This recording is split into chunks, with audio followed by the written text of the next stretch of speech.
And now for the news of the day. So today our news is going to be on the Hopis. And the Hopis lived in northwestern Arizona on a reservation. And I'm just going to be giving you some facts today about the Hopi tribe, okay? So they, in their reservation, they had their own laws, but they also had to follow American law. Like, they probably didn't used to have cars, but then they would have to follow the speed limit because that's an American law today. So, also the Hopi usually speak English now, but they used to speak a Hopi language, just called Hopi. It doesn't have any special name for it. But that language is a distant relative of the Aztec language, which we've probably all heard of. And then there's like things that some men and women are in charge of. So the Hopi women were in charge of the home and family like they are in some countries today. And the men were in charge of the politics, like who you vote for and stuff, and the agriculture and the war. And the Hopi usually didn't go to war, but sometimes they had to defend themselves from other tribes, like the Spanish sometimes, and just other Navajo tribes. And there were some things that both men and women did. Not a lot, though, probably.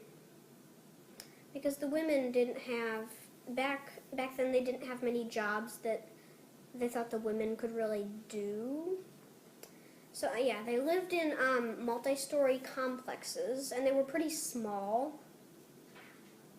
They were just square little buildings, and sometimes, like, up to 50 people could live in them.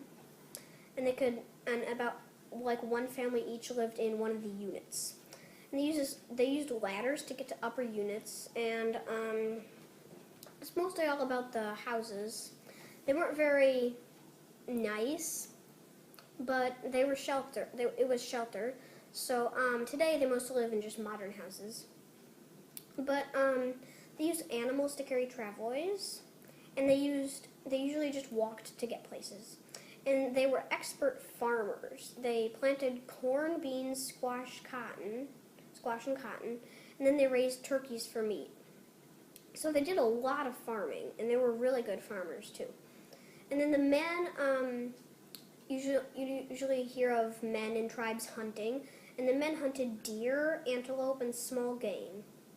And the women gathered, while the men were off doing all their hunting, then the women went out and gathered some nuts, fruits, and herbs. And then, with all their expert farming and things, some of the Hopi meals that they liked included hominy, baked beans, soups, and different types of cornbread. Probably know why they had a lot of cornbread, because they planted a lot of corn too. And for hunting, they didn't really have guns or anything, so they used bows and arrows to hunt. And some of the Hopi artists were famous for making kachina dolls, jewelry, pottery, and baskets. So they made a lot of stuff. And storytelling is also pretty important to the Hopi tribe. Some Hopi stories are The Truth is a Bright Star. It's about a young Hopi boy's experience in the 1800s.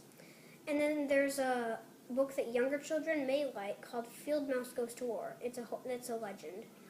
And we'll be back after the break. Do you ever get really tired from hunting for small game? Try some Hopi all-natural spring water. We're back, and now, on to the weather.